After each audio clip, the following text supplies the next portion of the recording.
everyone. Welcome to Let's Talk About Brand. I, of course, am your host, Gritmon, and I'm coming at you every single week with another smart guest expert talking about different elements of branding, especially personal branding. Thank you so much for joining us today, whether you are joining us on the Adweek podcast network or whether you're watching this video show on YouTube. Every week, we've got the podcast dropping Monday. We've got my Chat About Brand Twitter chat on Tuesdays.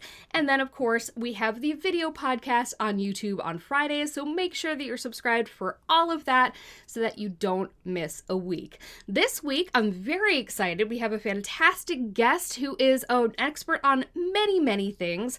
Content marketing, branding, all those things. But today we're talking about websites. He is definitely an expert on how to make sure to have an impactful website that is on brand. My guest today is the fabulous Andy Crestodina. Andy, welcome. I'm glad to be here. Thank you, Christine. Thank you. This is great. We try to make it a happy place over here. Very happy. I love it. All right, so let's get right into it. When it comes to branding, a lot of people, especially like creators, which is such a thing right now, a lot of people feel like I'm doing so much branding and so much of my content creation and so much of what I do on social media. So that begs the question, are websites still necessary? I absolutely feel that they are for a variety of reasons, but I would love to hear your take on that. Why do people still need a website for their personal brand or their brand in general? Well, I try not to have too many biases, but I think that it is possible to build a brand and have a very successful business. The creators are great examples where they just kind of live on a platform and do very well without an actual digital property of their own, without a destination, without a platform that they can call home. But for the vast majority of us, right, unless you're seeking to become kind of a, like the hardcore influencer marketing strategy where you're going to build it up on one platform and just own it and live there.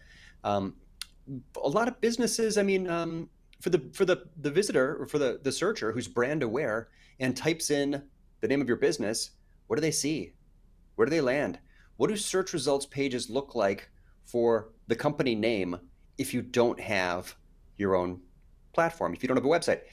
You have no analytics. You have you'll never grow your email list.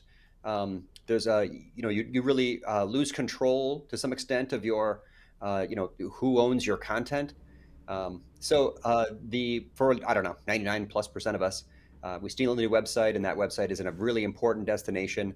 It's home base for all the brand building that we do. And so I'm talking about like normal businesses, lead generation marketers, demand gen marketers, everyone except, those big personality YouTubers. Nothing against YouTube. I love it. I love that we're here. It's a platform I love and use and market myself with. But no, I still think most people do need a website. Absolutely. It ties it all together. It's a home base, as you said. And you mentioned a couple different pathways I would love to go down. And I promise everyone we will talk about how to make sure your website is well branded. But first, I want to go down some of those pathways you mentioned. You mentioned that without a website, you don't get that kind of search, that SEO oomph from although it's interesting because social media platforms are coming up increasingly high in search results. Sometimes even if you have a website, your business's Facebook page or your LinkedIn or even your Google My Business profile, certainly if you've set that up, those things, although now it's called Google Business Tools. That's but, right. I know, I saw that too. We all know what we're talking about though. Those tend to come up even above a website, but I'd still love to hear from you how a website does still factor in to that SEO. And then after that, just to warn you, we're going to dig into that growing the email list part. But first, let's talk about SEO. So even if social media and other things come up above your website, why is a website still an important part of your digital footprint? Well, if I had a choice of what would rank for my business name, my LinkedIn business page or my company's website, I would absolutely 100%, and I will say this until I will die on this hill, it is far, far better to get a click for the visitor to go to your website, which is a platform that you control, rather than a click where the visitor lands on LinkedIn. I have an eye tracking tool, and if I did an eye tracking study of people on LinkedIn, we would quickly see that they're looking at notifications, they see ads, they see alerts, they see, other people suggested things. You don't control that experience. The owner of that website, LinkedIn, owned by Microsoft, is 100% focused on monetizing that audience, and they are happy to sell an ad there, right? They're trying to keep that visitor engaged by getting them to stay in there, jump back into the stream or They're look at selling notifications. distraction. Exactly. Your site, you're the owner of your site. You have the opportunity to kind of maximize the, that intent of that visitor, keep them engaged, build loyalty and trust and control their experience. It's a branded asset. LinkedIn is branded as LinkedIn. If you care about brand, why are you sending all your traffic to a different brand? LinkedIn is not your brand. Absolutely. And speaking of branded asset, hopefully your website is not like wix.com slash your business name. Uh, I'm going to change tracks a little bit. I would love for you to tell us about how to make sure that that experience you're leading them towards is distraction free and branded and built to maximize you, not LinkedIn's advertisers. Sure. Yeah. So think about the visitor. Think about their experience. Someone searches for you, searches for your company name, searches for the category that your company is in, even better, brand new discovery, being discovered by people who don't know your brand yet. They click, page loads, they land. What happens next? Web design is about creating a visual hierarchy that guides that visitor's attention and their eyes through a series of messages that align with their priorities, their needs. Every visitor has information needs. There's a true story in the life of every visitor to every web page. Visitor lands on social media site, their visual hierarchy is to guide them toward that little red dot that shows they've got some notifications. It's trying to keep them in the platform. LinkedIn does better if you leave, a company page. Facebook does better if you leave a company page and click on an ad or something else.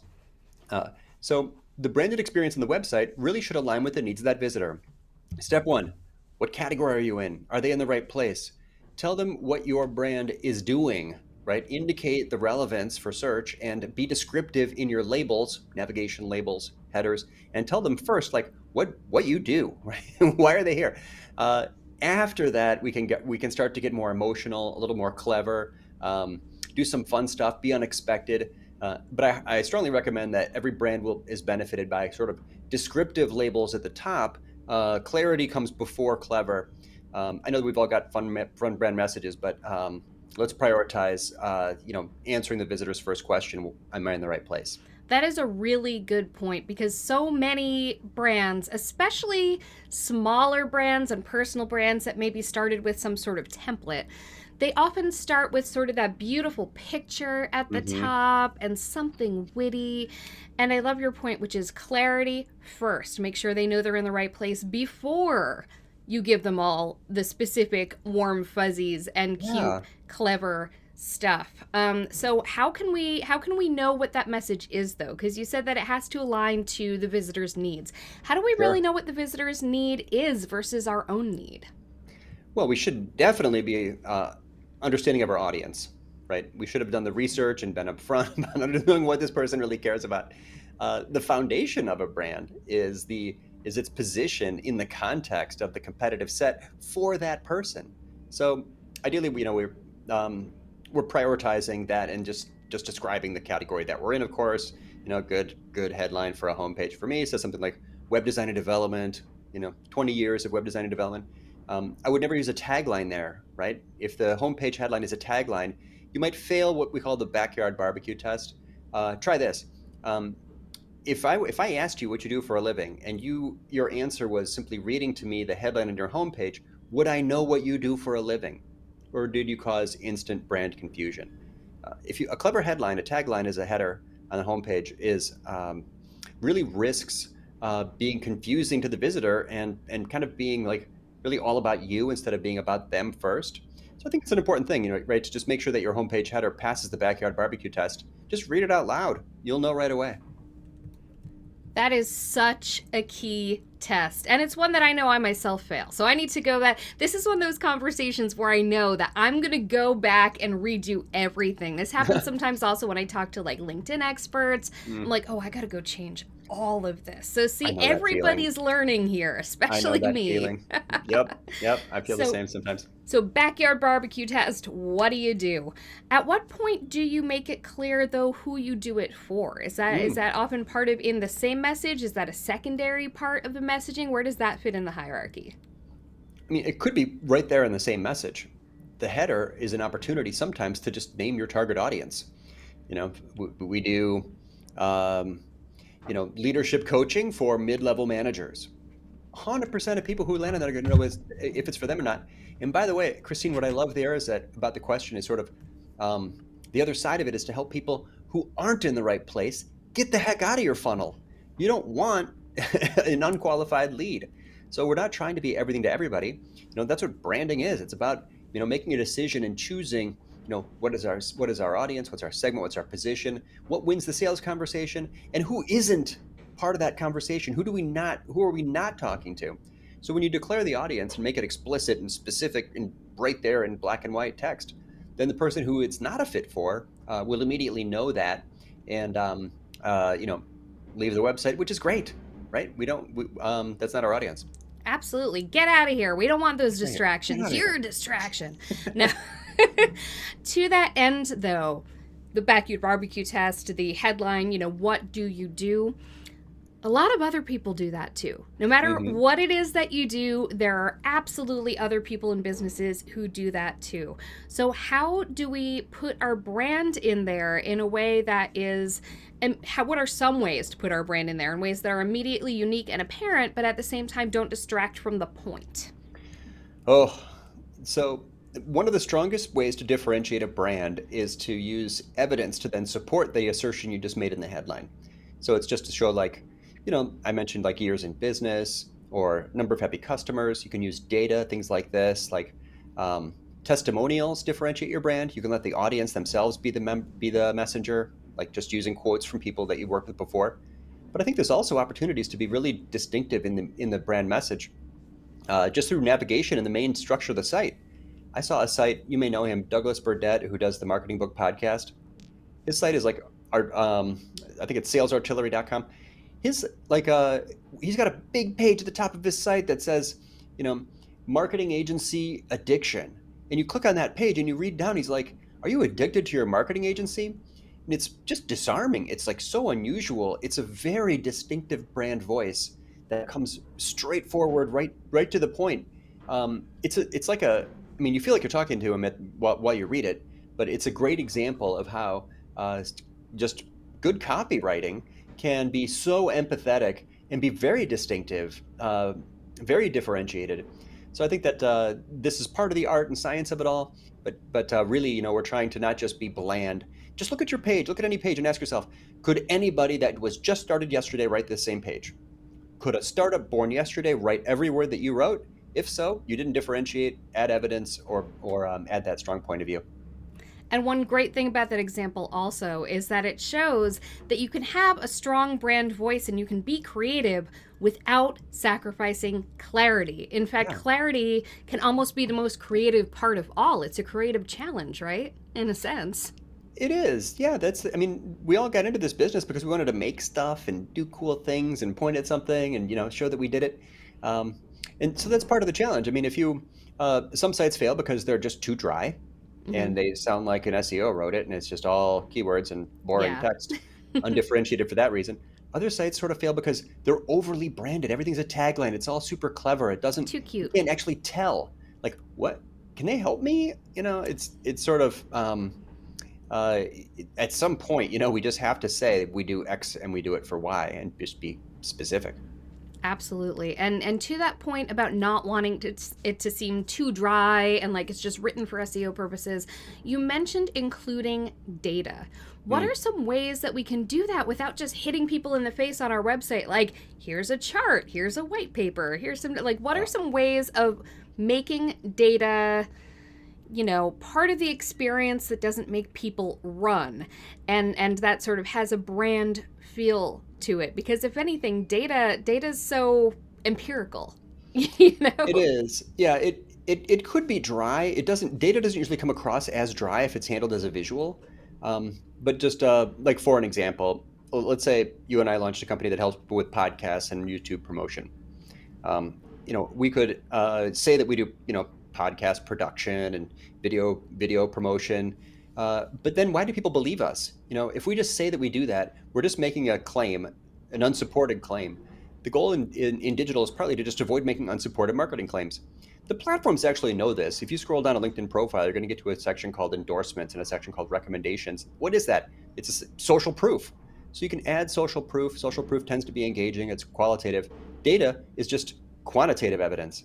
So, Christine, you and I could say, we've done 65 podcasts. We've done, we've built audiences with over 1 million YouTube views total. We could just kind of, we've worked together on these things, or we have a combined 35 years of experience or something like this. Those are just simple little data points. It's not like a white paper. It's like just a subhead. It's conversational. It's conversational data. It's the stuff you would say in a conversation. Yeah, exactly. It is Thank you for that excellent point. It emphasizes something that I try to remind people of. A great page emulates a sales conversation. So whatever the data is, it needs to support the points you're making and be relevant to that audience. It's not just there for us. Really, nothing on this page is there for us. Some brand folks kind of focus on themselves a bit too much, and the copy sounds like we love us, not what your visitor cares about. But yeah, it should emulate a conversation. In other words, answer the visitor's top questions, address their objections, and support those assertions with evidence. Now, this one is going to be a little bit loaded. We have all seen those websites that are just stuffed to the gills. They're impossible to navigate. There's submenus upon submenus. And what a website does or doesn't need varies wildly depending on what they're trying to do, what kind of content they have up there, and who they're trying to serve. Mm-hmm. But in your estimation, as someone who has seen and touched a lot of websites, what do you feel are some must-haves, and what do you feel is like pet peeve nonsense that you wish people would just stop doing on their websites? Boy, there's a lot of problems with websites generally. We already talked about a few. A lot of websites fail to provide any supportive evidence. A lot of websites fail to be descriptive. It's hard to tell. They kind of fail that 5-second test or backyard barbecue test. I think there's other sites like you mentioned that are just where the marketers clearly did not make a decision. Instead, they try to say yes to everything, and their navigation has literally 80 items or more. What we need to remember is that if your website were a town, there'd be a highway flowing through it. Look at the navigation summary, which is a report in Google Analytics, and you'll see what the top path is. Where do people go from where?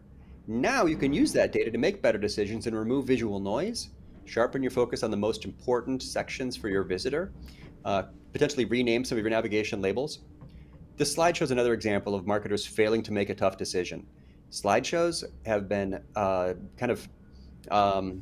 there's strong evidence showing the lack of effectiveness of slideshows. They're basically hiding subsequent slides from your visitor until they wait or click. Not a great idea. Why do you want if it's important enough to be on your website, why make your visitor wait or click to see it? So I'd remove slideshows. Instead, I would kind of stack those messages. Also, calls to action. A lot of sites just completely miss this. Contact us is not a call to action. You need to contact. Good CTAs are specific and descriptive. Schedule a call with a podcast production pro. That's a reason to click, right? Ask us your toughest question, or that sounds really easy to do. I'm not. It's low commitment. So these are like immediate opportunities. Anybody can just within an hour, right? We could use analytics, remove all the pages that no one's clicking on, which drive attention to the more important things. We could add clarity in our headers. We could just remove the slideshow and just focus on one key message at the top. We could add calls to action that sound either valuable or easy. Contact us doesn't sound either valuable or easy. And so everything I'm suggesting is really no cost, maybe half a day's work, and can have a big impact on conversion rates and lead gen, but also just the perception of your brand. Be helpful. Don't be confusing. That's part of the brand experience. And it can also change, to your point. I mean, the way people expect to navigate a website may shift over time, different website design conventions. So it's not set in stone. You can always follow the data. I love your point about following the data, seeing what people are actually doing, and being responsive to that. I had a question about your opinion on something. Some websites, and especially a lot of those build your own website things, a lot of them have the ability to embed some of your social media into the website. Do you think that that's generally a good practice, a bad practice, and why? Well, the widgets that allow you to embed social media um, are magical in a way because you just have to keep social media updated, and that element on your site is always updated. So, like an Instagram feed on like a team or culture page, very cool. The problem is those widgets always allow the visitor to click and go to the platform. So we have to ask ourselves, do we, look at anything on your site, right? Look at the social icons in the footer, everything in the header. Do you really want someone to click on that? If they click on that, what do they see? So go ahead and click on those things. If you embed a widget, don't forget to click on it to jump over to YouTube or wherever and just look at that experience. Is that something that you want your visitor to do? Or did you put in an exit sign that really sends them away to a place from which they'll never come back? So we should choose our widgets carefully. It makes a lot of sense, especially for brands that are super active on that platform, get good engagement there, where a follow over there is like a very positive thing. And we've tracked that back to alignment with a business objective. Great. But otherwise, even for it's sort of like an example might be a video player. I love the YouTube video player, and I use it for every content marketing video I make. But I would never use the YouTube player for a video testimonial because that visitor's high consideration. They're looking at a testimonial. They're really thinking of using us. So for bottom of funnel content, bottom of funnel pages, sales pages, I would never embed a social media widget or use a YouTube player. But in the context of content marketing or on a team page or culture where the visitor has lower intent or they're just interested in getting to know us, sure, could make perfect sense. Speaking of bottom of funnel, how do you feel about having gated parts of a website? Do you feel like that should be kind of a hidden, totally separate thing? Do you feel how do you feel is the best way to handle that sort of thing? We did a survey once of a bunch of B2B marketers and a bunch of B2B website visitors, B2B buyers, potential buyers, and we asked about gated content. And is gated? Do you strongly disagree or agree? How bad are gates? The marketers are pretty freaked out about gates, very nervous. They feel squeamish about it and sort of feel bad about gating anything. But the other audience in the survey, the website visitors, reported they didn't have a problem with gates at all if the content was valuable. Gates can work. It has to be you're living up to a big promise you make when you're making that exchange an email address for a piece of content. I'm not using any gates. I'm hitting all my goals without them. I've never gated anything for the record, but it doesn't mean that I don't believe in gates or think they can't work. Most studies show that they do work at growing an email list, and an email list is magical because it allows you to market to people without a big platform in the middle. Except for email, every other traffic source has big tech between you and your visitor. You do not have total control in any platform, right? You don't own your Facebook followers or your Google rankings, but you do own your email list. So I like any idea that helps people grow their list. I have no problem with gated content if it's working. You know it's working or not based on the engagement from it. There's a SEO case to be made for making everything ungated. You're probably going to attract more links, which is a factor in SEO. But Christina, I have to say, let's be open to anything that works. Why not?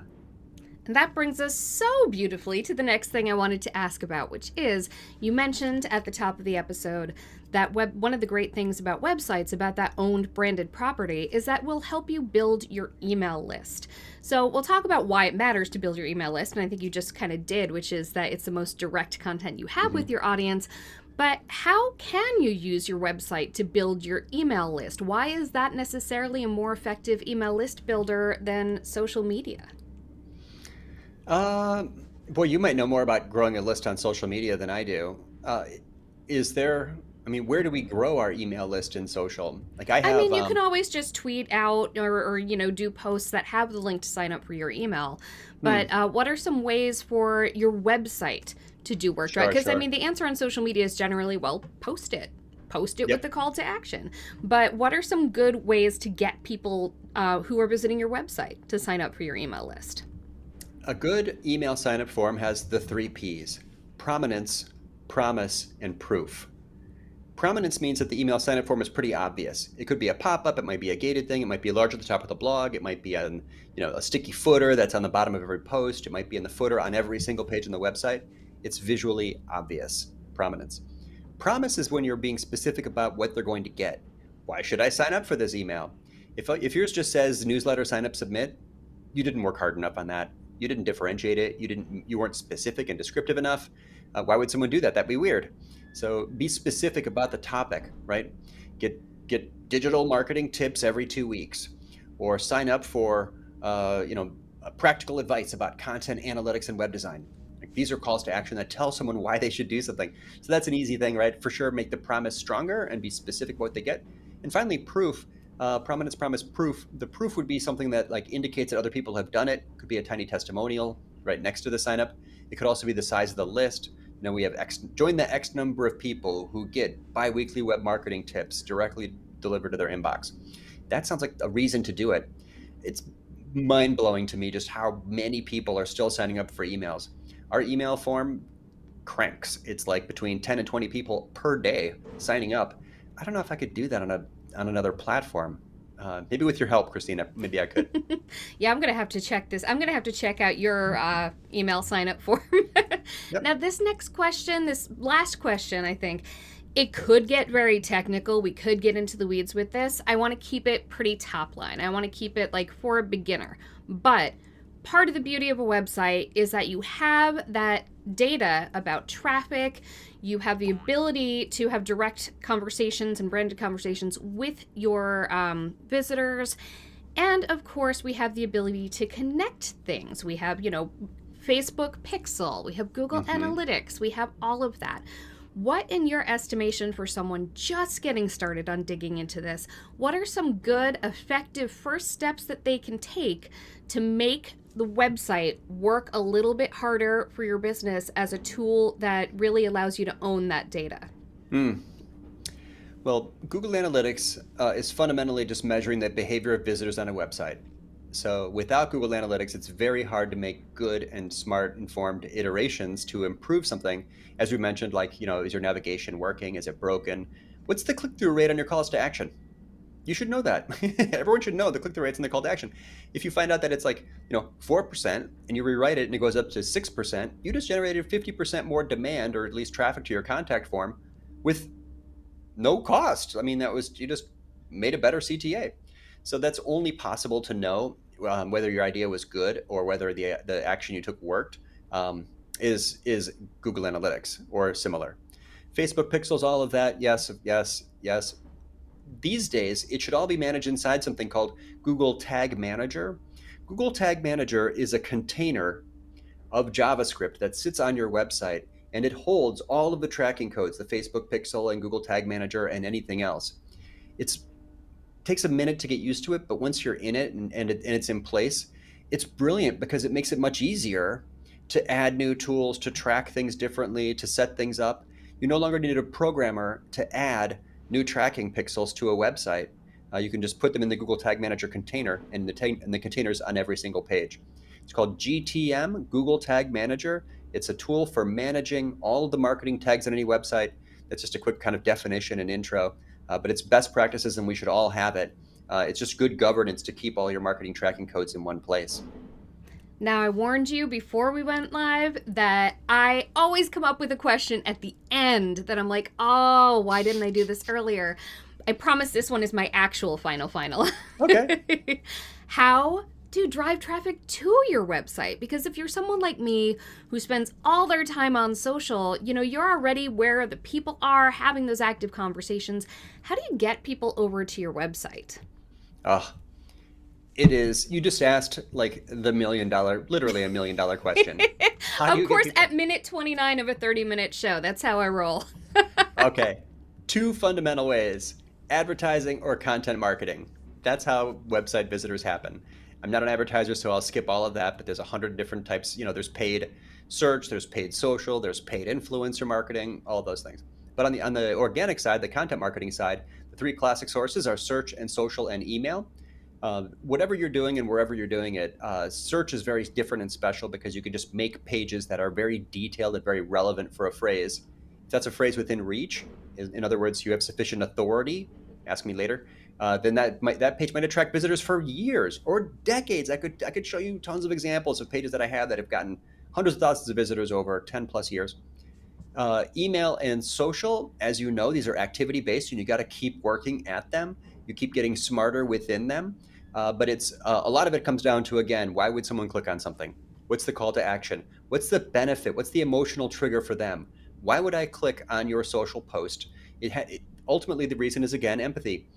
That click helps me somehow. It solves a problem in my life. It brings me to a page that's got some information that I need, right? That's really what we're doing all day long, every day in driving traffic, is creating content and calls to action to bring someone to that content, whether it's in an email, social stream, wherever, and that an ad, and that aligns with that zero moment of truth, that true story in that life of that visitor. That's ultimately why people click and tap, is because they've done a split-second cost-benefit calculation and concluded that the benefit of clicking is greater than the cost of clicking. So be very specific in your calls to action, create content that's worthy of being visited, and just keep doing it and keep getting more data. You'll keep getting better at it. And eventually, our site, more than 1 million visitors a year, $0 spent on advertising. It works. Wow. Oh my goodness, what a place to end it. Well, thank you so much, Andy. I'm going to go rip my website apart now.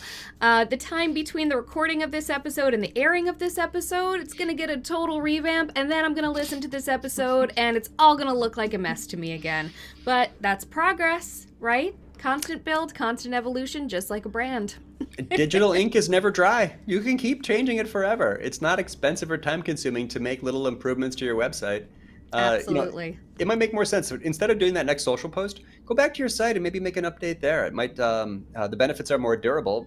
That improvement to your site will be there for years. That's true. Love it. Well, thank you so much, Andy. Tell everyone where they can and should find you and what they will find there. Orbitmedia.com is our website, and I write an article there once every 2 weeks. My best platforms are, I have an active YouTube channel now, which I kind of launched during COVID, and it's got quite a few things on it. Also, just LinkedIn. Find me on LinkedIn. There's like a blue follow button. You can skip that and go down to the connect button if you'd like to interact a bit more. Just glad to be part of this. This was awesome. I think it's so fun. I should mention, I wrote a book that just came out. I'm terrible at promoting it. It's called Content Chemistry, version 6. The 6th edition is available now. And it's like 80 pages longer than the previous version. It's everything I know about digital marketing between 2 covers. Ooh, love that. And those 80 pages are the best pages, obviously. Skip right to those. Just toss the rest. No, just kidding. You're a pro at this, Christy. This was so great. Thank you. It was so great to have you on. I was so excited to get you on this show because every time I've seen you speak, I've just learned so much. So, and again, I'm very excited that today's tips were so actionable. So I know exactly what I'm going to do when I go rip apart my website now. We got to talk about brand. I just talked about brand with Christine. This was great. Right? So excited. Thank you so much for being here. My pleasure. And thank you so much for being here. Again, whether you are listening to this on the Adweek Podcast Network, whether you're watching this on YouTube, very, very happy to have you here. Make sure to tune in next week when I'll be talking to another smart expert about another element of branding, especially personal branding. Thanks so much. Bye.